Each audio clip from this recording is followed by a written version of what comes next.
Over to you, Sai. You can do the opening remarks, then we'll take over.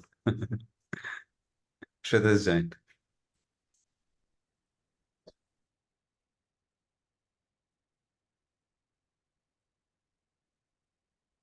Hello.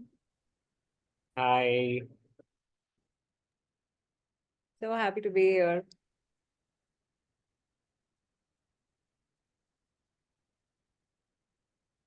Subash, shall we begin? You're muted. You can start. At the very outset, I would like to welcome all of you to this webinar where we are going to discuss about this most awesome retreat that we have planned together. And you can see the team of members as panelists. The retreat is called Panchakosha Reset in the Himalayas, Chasing Mastery. It is primarily meant for the ICF coaches, other coaches as well, but it is equally useful for those who are in leadership roles, who are corporate leaders, and also wellness enthusiasts. So we are looking at firstly to beat the heat. I know the rain did beat the heat a little bit, at least in Bangalore, but I would say don't trust the Bangalore rain so much. It's already getting humid here. But nevertheless, just think of snow-clad mountains, cool breeze, beautiful snowfields, waterfalls, hot water springs, river rafting. All of this, comes to our mind when we think of a beautiful place, which is Himachal. And in Himachal, one of the most stunning places to visit is Manali. And we felt that Manali is the place where uh, if there is some kind of a reset that we need to do to our whole system, it has to be in the lap of nature. And Manali was the natural choice. So this Panchakosha Reset retreat is happening in Manali on the 18th to 22nd of May this year. So we hardly have a week to go. Therefore, we thought we'll get together and talk about what this retreat is all about. How is it going to be of use to you if you are a coach, if you are an executive or leader, or even if you are a wellness enthusiast? How is this course or this retreat going to be of benefit to you? Is something that we wanted to discuss. We all are eagerly awaiting to see all of you. We are eagerly awaiting to see each other there in the retreat. And many of us had a gala time with the Coaching Unlimited as well in Mumbai recently. And all of us can't wait to get together in this retreat as well. Subash, would you like to say a few words about the retreat? Yeah, sure. The genesis of this particular retreat, actually, I think, was that Coaching Unlimited at Mumbai, some casual conversations and a nudge from Shweta. And we're so delighted that, this has come together in a beautiful way. There are a lot of questions, why such a short notice, my calendar, travel. I always have a standard. My friends know this in our community that if you're destined to be in the lap of nature, foothills of Himalayas, you will be there. Calendar, everything will happen. So, you know, just bad luck, I would say, if your calendar does not permit. That is the first one I would like to do. Second, post-COVID, even otherwise, we all need to reset. Whatever we are doing, whether you're corporate executives, entrepreneur, business owners, wellness enthusiasts, or coaches or mentors that some of us are, we all need resets pretty regularly post-COVID. And I personally feel, there is a shift in the energy around us, the consciousness. So it's also an opportunity. As Einstein famously said, we can't solve the modern day problems from the same consciousness that created it. We have to start looking at the new ways. And as coaches, wellness enthusiasts, as leaders, we all are leaders from that perspective. I think we have a unique opportunity to take the lead. No, we are just not followers as leaders. For those who are not from the coaching space, one of the famous quotes of Sir John Whitmore, one of the gurus in coaching, is coaching is leadership. Yeah, that's why Sai was talking about it is for coaches, mentors, and leaders, executives. It's for all leaders. Yeah, I mean, including corporate or otherwise. So that's the second thing you're doing that I want to highlight. The third is it's very personal. This perhaps for me the first time I'm going closer to the Himalayas. I've gone to Kangra side of Himachal Pradesh, but not so close. So I'm really looking forward, and I have my friends, clients who have gone for Everest Base Camp and other stuff, and they've explained to me what it is just to be at the Everest Base Camp. So I'm really looking forward to be in the lap of nature and reset at the Panchakosha level, right? All the 5 koshas. So the natural thing is, what is Panchakosha for someone who's not very familiar with its side? In a crisp way. Back to you. Thank you for that question, Subash. Well, many people have asked this question, like Panchakoshas, is it something to do with religion, or does it have a context like that? I want to tell you that Panchakosha is basically a Sanskrit term that comes from the ancient Indian wisdom. And I want you to look at what really ancient Indian wisdom was. The sages of the yore were so curious, so inquisitive that they just dived into the lap of nature to understand the creation better. And this happened both outwardly and inwardly for the sages, right? So they were non-religious mostly in that sense, because at that point in time, they, I would say, fortunately, did not have any uh, religions to grapple with in the terms of the political nature of the religions that they are now. But they were pure seekers of the truth, you see. And Panchakosha is a beautiful, I would say, a theory, a practice that was generated by the sages by understanding the human system very deeply. And literally, the word Panchakosha means Pancha means 5, Kosha means sheath, layers, or containers. You see, so when we say Panchakoshas for a human being, what it means is a human being is looked at 5 layers or 5 levels of being, right? The most basic level being the food sheath, which is the human body. And I want to say this, that actually the scientists of the today also are like that. They are open-minded and they are constantly open to new knowledge, and they are inquiring into what the nature is about, how did it come forth, and the same questions today. There are people who are diverting it into consciousness studies, understanding the human mind better, all of that. If you look at it, this confluence of the ancient Indian wisdom with the scientific knowledge is but natural, because both of them were true seekers of truth. Only thing is, to what extent they sought the truth or how they sought it was probably different. And of course, the language was very different. So having said that, one of the first layers that the sages said the human personality has is the Annamaya Kosha. Anna literally means food. Annamaya means suffused with food. That which is born out of food, that which is nourished by food and grows with food. That is the Annamaya, which is the human physical body. Wellness naturally is most associated with this level of the human existence.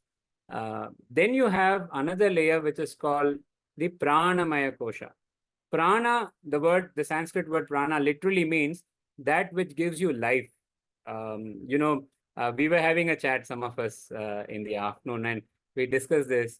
If you take an inert body or a body that's dead and you start pumping it with oxygen, it is not going to come back to life.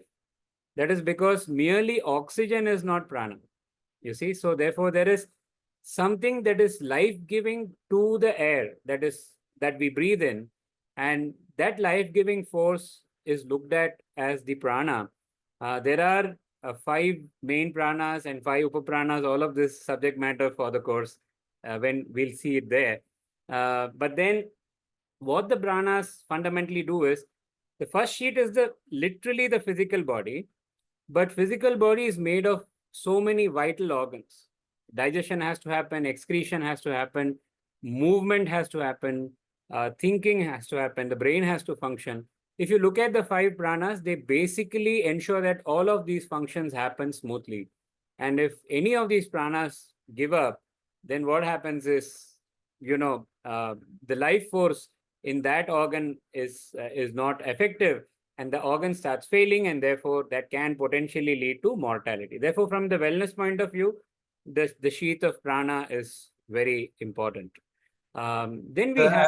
I'll take a pause here, Sai. So, and Anirudh, Shweta, or Gauri, please feel free to comment.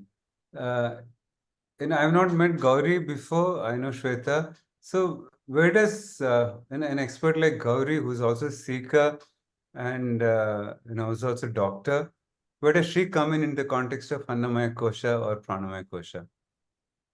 There's a beautiful question. Actually, Dr. Gauri is an expert physiotherapist herself, and she's a healer by nature. And I have my entire family has visited her and has been her patients and been treated by her. She has her own clinic in Bangalore now. So where she comes in is, when it comes to the Annamaya Kosha, the most important is the food aspect, the diet. So diet, nutrition, movement, exercise, and the way you must treat your body. Because today, unfortunately, we have all got into sedentary lifestyles. Even as coaches or leaders and executives, we sit on chairs for hours together and we don't know, how to move our limbs. And that's where Dr. Gauri is going to help us understand what is the right kind of diet we must have, the importance of movement in our life, and how do we keep our body active while we face the challenges of the roles that we play professionally or personally in life. So these are the areas where she's going to come in. Dr. Gauri, you want to say a word or something about this? Yeah. Hello. So, can you hear me well? Yes. Okay. Like Giridhar rightfully said that that's my area of expertise where I main I mainly deal with diet and nutrition, physiotherapy, Pilates, ergonomics, and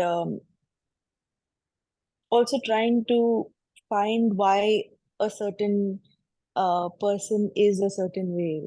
It's not really entirely physical. It's a mix of like sometimes patients come to me. It turns out to be more of a catharsis than a physical therapy. So I can't really call it physiotherapy, but yes, it's a very broadly used term. But yes, I also try to find out why, um, how food plays a role in diet and nutrition in a person's day-to-day basis. Like most of their problems, we can help with just proper food and nutrition.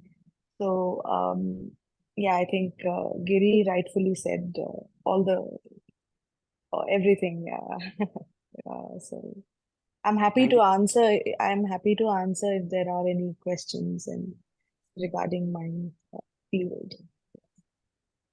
Thanks, Dr. Gauri. So I also want to give away something, Sai, that Sai has got someone, he's invited a personal friend from Rishikesh, right?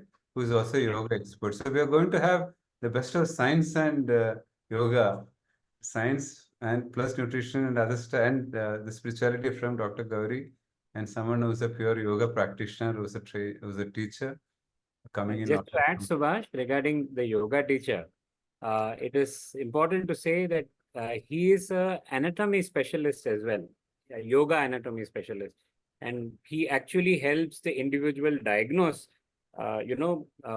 what aspects of their body needs fine-tuning. And yoga also focuses on strength building and flexibility. So he does a personalized, mapping of the whole body, and he helps you understand what kind of yoga and how much of yoga and which as part of the body needs to be worked on a little more. So that kind of a customization is going to be a part of this retreat. Thanks, Sai. So I'm really looking forward to meet both of them. And so the logical question is, where does Shweta come in? You can introduce the question, then let Shweta cover the mind part. Back to you. So after the food sheath, the Annamaya and the life breath sheath, the Pranamaya, we move into the sheath which we are most familiar with, which is the mental sheath. The mind sheath filled with emotion, thoughts, conditioning, points of views, values, beliefs. I know all the coaches are, thinking about this all the time with their clients. So this is the sheath where all of this is brewing in a human personality. And that is where we bring in Shweta, who is a relationship expert. She was an access bar facilitator as well. And she also specializes in mind shifts.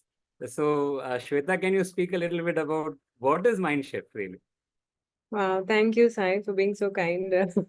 I don't know if anybody is or I believe, I would rather say we are all experts in knowing our mind. We just don't give it enough time and effort, And that is what forms the basis of my facilitation and my coaching, is that we are all aware of what we want to create in our lives.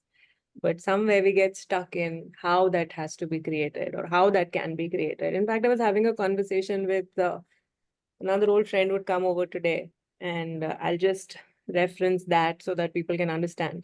She's having some issues at home with family and all, and it's like I just can't change it. What do I do? And it's something that was so stuck and so solid because you can see this problem, this problem, this problem, can't change it. And it's like it's so difficult to let go, that control of only if I could do this, then this would happen. Only if I could.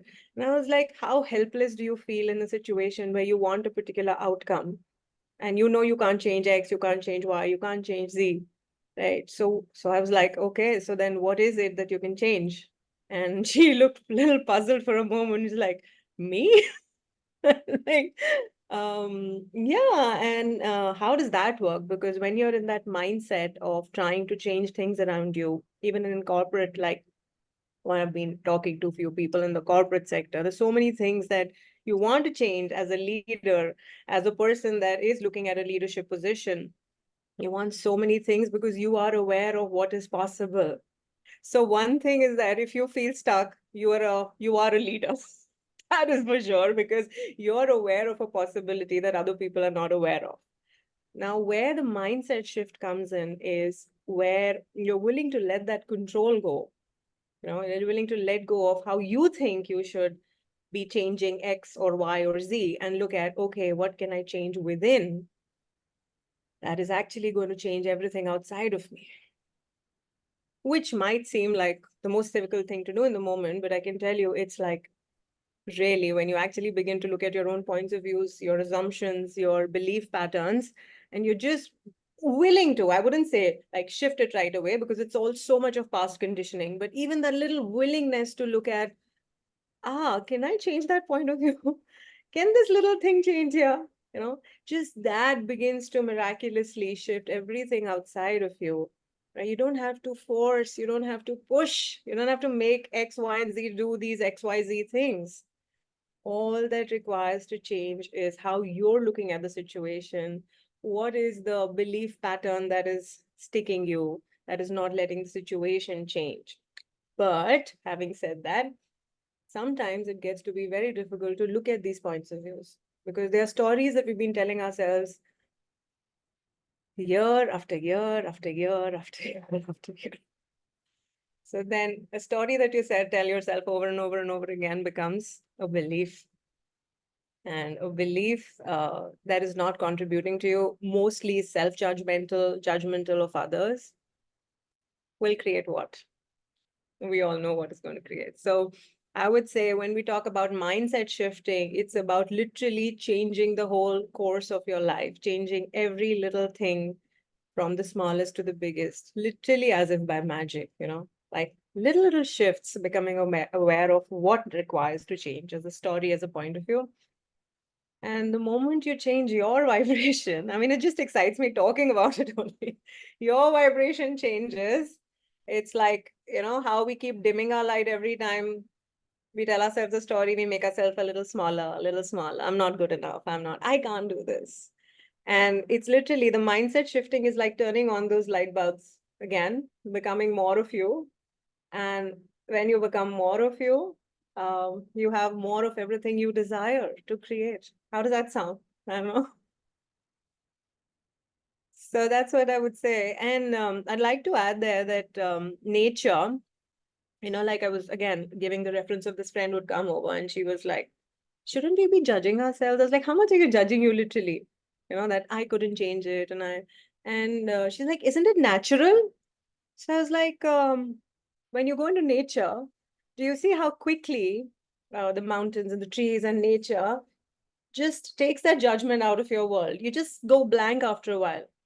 So how is it natural to judge yourself? How is it natural to, um, you know, lead that life of helplessness and judgment? That's not who we truly are. We are these beings of light. We are these beings of power. We have the power to create our own destiny. And nature, the way Sai has been describing what we're going to be doing there, I think it's just going to add to create this mindset shift with ease so that we truly can have the lives we want to have, we want to create.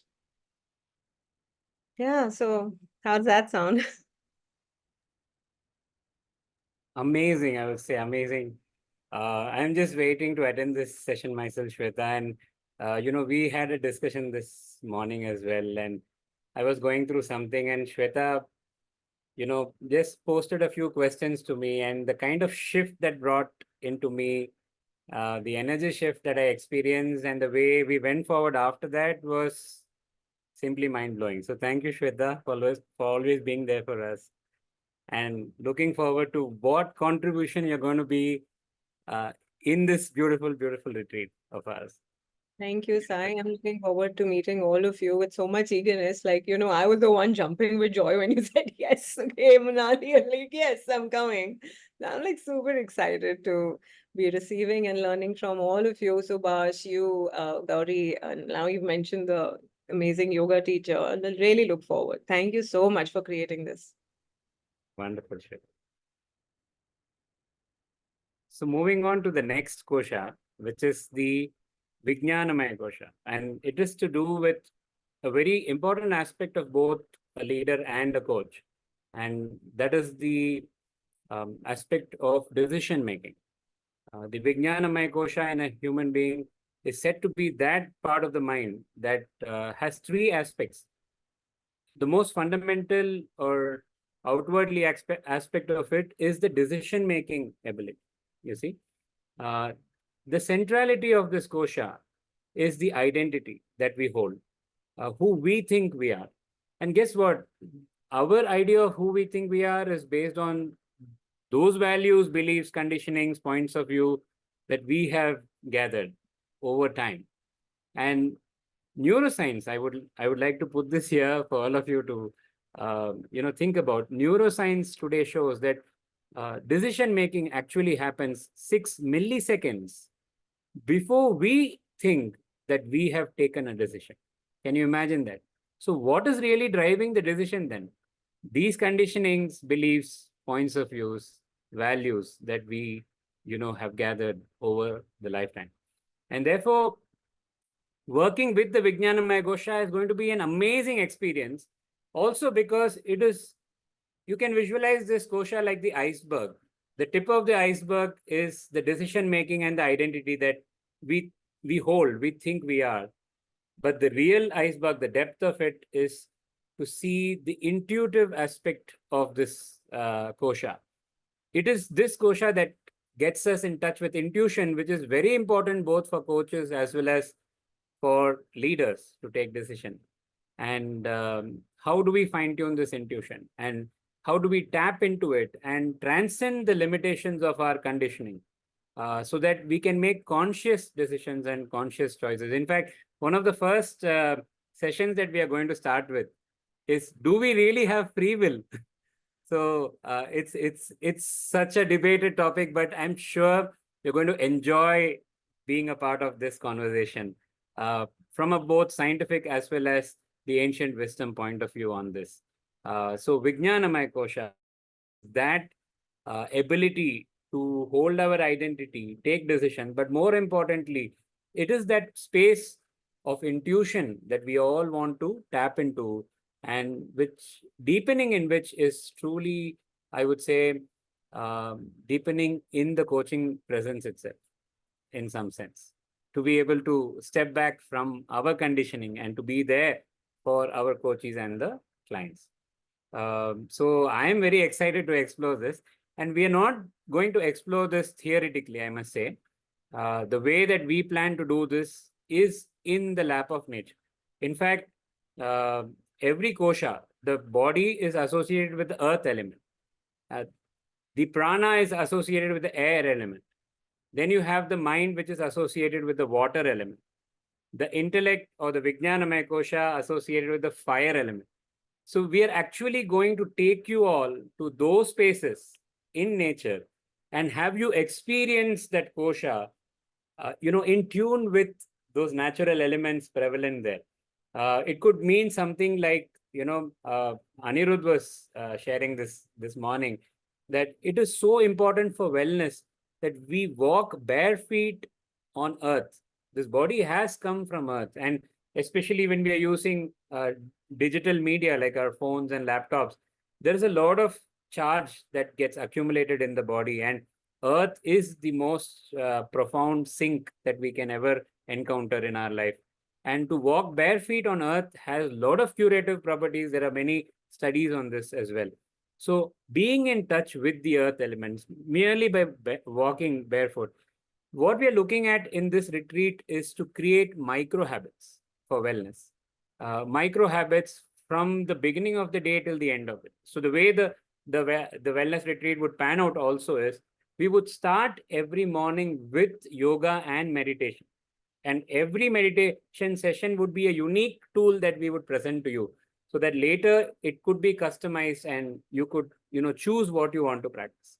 But all the tools will be provided to you. You start the day with yoga and meditation.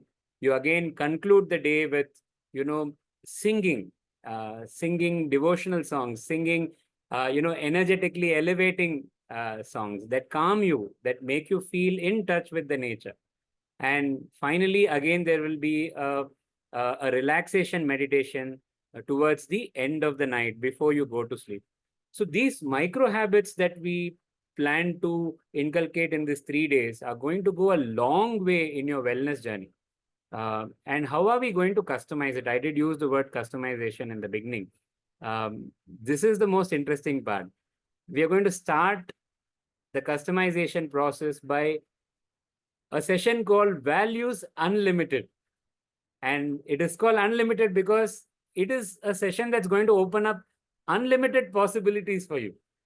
And when you explore your own values at a personal level, the values that you want to practice in your family, you want to see in your family, the values that are important at work, and the values that are important in the community that you live in. So our endeavor will be for you to jump into this ocean of values, and the kaleidoscope of values, and explore the different colors of it. And through a very special model that is proprietary, that is kind of newly developed, I would say, we are going to give you once in a lifetime exposure to how values can be used for customization of your wellness journey. And that ties up with the koshas, and all of this you can see in the retreat. So I would love to have each and everyone who's listening to this now, who's going to listen to this as a recording, be part of this journey.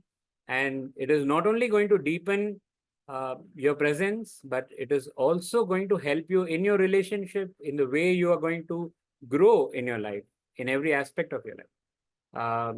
So Subash, anything to add on? No, thank you. Thank you. There's a suggestion from Anirudh. Can you also throw some light on the sheer, the splendor of the property? Oh, that's a that's a beautiful question. Thank you, No, Anil. before I answer that, sorry to interrupt. See, some of us are going there to chill out All of spiritually. us are going there to chill out. I mean, at least I am personally. Yeah, I so think that's why we're leading to the Anandamaya Kosha, where we're going to have a lot of Anand and a lot Yes, of, yes, yes. which is absolutely. probably the surprise bomb element, the community, the get together, which is one of the things which really kind of, I would use the words turn me on at the Coaching Unlimited, because it literally brings you alive, when you're talking about values, you somehow just kind of automatically, when there is such amazing community and contribution and conversations and learning going on, I mean, you can't help but kind of get into more of who you are, your values, like you were sharing. So I think the Anandamay Kosha is also, yeah. Yes, yes. And I think the 5-star resort that we are all going to experience this whole thing in uh, is a major contributor to the Anandamaya Kosh, I'm sure. And Ananda literally means, as you said, happiness or bliss that we experience within us when we are fully joyful, without any bounds. And our idea is to explore this through this 5-star experience that we are going to get in the Tiara 5-star resorts and hotels. So the property is amazing, I must say. It has its own swimming pool, spa, gym. So any of these wellness practices you're already into, you have an opportunity to continue with it or explore it. They have their own apple orchard. Can you believe that? I was totally thrilled to hear that, the ability to just walk into the orchard and pluck those apples, wash them and eat them fresh. So they have their own apple orchard, and they have some of the best rooms, because can you imagine what view you have from those rooms? It is of the Himalayas. It is of the beautiful valleys, the Rohtang Pass, the Rohtang Valley. You have the snow-capped mountains looking out of your window. Stunning, stunning views from the room. And you walk out from there. Uh, the property has some of the best food around, and we've got very good reviews about the food as well in the property. And one good thing about it is they are more than happy to customize it for us. If you have any specific food requirements, for example, you can always write to us, and that kind of food will be made available to you. So that's another additional aspect of this. Besides that, they are highly rated for their hospitality as well. So I look forward to all of you being a part of this amazing, thrilling experience in Tiara Resorts. It is close to the river. It's not by the river, it's close to the river. And it's, you can just walk down to the river from there. It's amazing that way. Yeah. And you have someone who is an expert with that geography also joining us, right? Who's going to Yes, we have uh, a retreat manager with us, Mr. Manjunath. He is a trek lead. He leads bike expeditions in Leh Ladakh. The entire region from Leh Ladakh to Himachal, all the way to Uttarakhand is his specialty. So he's going to lead some of the hikes there as well. And he's very familiar with the terrain, and he's one of the individuals who actually recommended the spot for us. In the sense, he said how beautiful this is. This is slightly tucked away from the town of Manali, so that you're not disturbed by the traffic and the tourists who are there. But it's an amazing property. It's a home away from home, soon to be for all of us. Thanks, Sai. Thanks for that overview. So we have not only, the yoga expert joining, who's not on the panel today, also the Manjunath, who's an expert with that space. Yeah. So anything else that we need to share which might be relevant to them? This is just a teaser, or picture baki hai for sure. We can't squeeze in everything. It's just to create some awareness about what is in store. The rest of it, you just land at Chandigarh. From there, we'll take care. From Chandigarh, and back to Chandigarh is the package. So just reach. Any questions, you can reach out to us. Anything else? Anything missing, Sai, that is relevant, Shweta, Gauri? I Before? think we kind of missed out on Subhash's company and PK's company, which you're going to be getting for free actually if you're coming in for the retreat. That's a bonus, which doesn't happen often.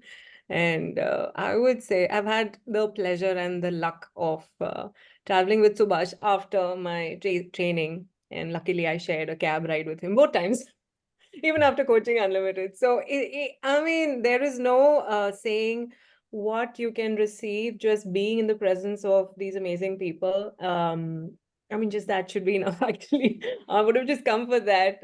Now knowing that Sai is offering so many more things, plus he was offering these hot spring walks and waterfalls, like right from hot to cold to different sensual experiences for the body.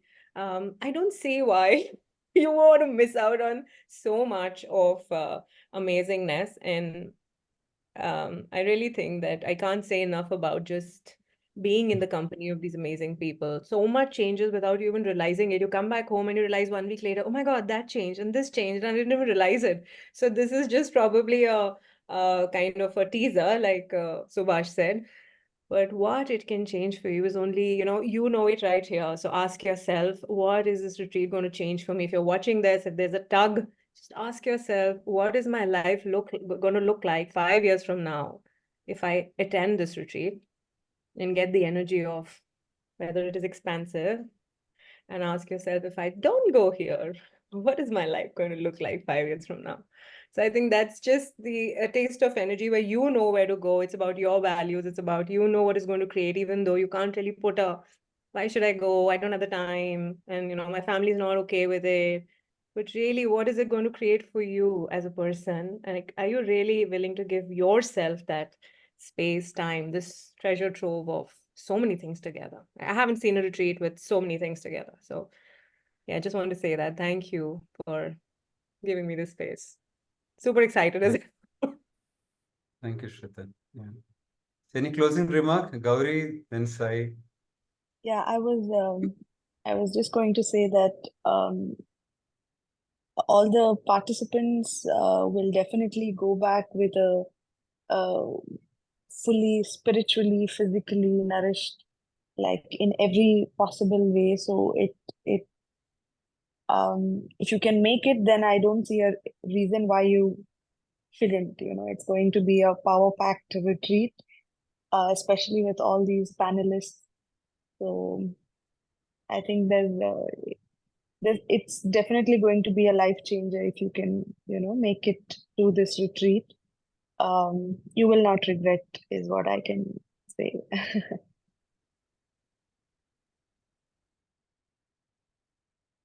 Sai, any closing remark? Thank you, Gauri, for that. Yeah, I'm waiting for your registrations. Yeah. Yeah, we're all waiting for you guys. Please Yeah. come and yeah, add your energies to everything that's contributory and receive. Just gifting and receiving. So And if you have any questions, you can reach out to us. Happy to answer. And just less than a week left. 18th we start. So we're on 11th today already. Just 6 days to go. so So the see you. countdown has begun, Subhash. Yeah, very Yeah, true. Yeah, so awesome. we were catching up what are things that we need to buy, considering the weather and other stuff today. So all those things are being planned. Sai is working on a booklet, something for you to write down, not on the gadgets. He specifically said something that we'll write down and we'll take it home. Because we are talking about creating micro habits, right? And that's what contributes to transformation. So see you all. Thank you everyone for joining. And panelists, thank you. See you soon at Manali. Yeah. Thank Subha, you. should we add this that, they're welcome to come with their family? Yeah, absolutely. Absolutely. Yeah. Yeah. So Sai, you want to quickly add that, like Yeah. the special Correct. offer if someone's coming in with their spouse or friend or family and they get a special deal and they can reach out to you for that deal. Correct. Yes. So we have three kinds of opportunities here. One is you have the room for yourself, which is single occupancy. which is 99,000 for this retreat for 4 nights and 5 days. Then you have the other offer, which is you can have twin sharing with one more participant, and that would be 89,000 Indian rupees for participation. And then you have this opportunity to bring along your spouse, your friend, or family, anybody. You can also bring children along. There's a children's space as well in the property, and for a marginal cost, that could be adjusted as well. So if you bring along a non-participant with you at a marginal cost of 20,000 more, the entire experience from Chandigarh to Chandigarh, the 5-star experience is theirs to have. And they're also free to attend the yoga and the meditation sessions that we would do in the Wow. morning and late in the evening. They're most welcome to attend those. Through the day, of course, they can have all the fun and frolic that they wish to. Awesome. Thank you so much, Sam. Anything else? Do we need to talk about anything else? No, Anirudh is asking whether pets. I don't think pets are allowed. Well, that would be awesome, though. Yeah, that would. Sure. Yeah. So, Maybe if someone has a special request, we can find out. Oh, yeah, never say no. absolutely. Very true. Right. All right. Thank you so very much, guys. Bye, Thank you everyone. so much See for your you. Bye. Good night, everyone. Bye bye. Bye-bye.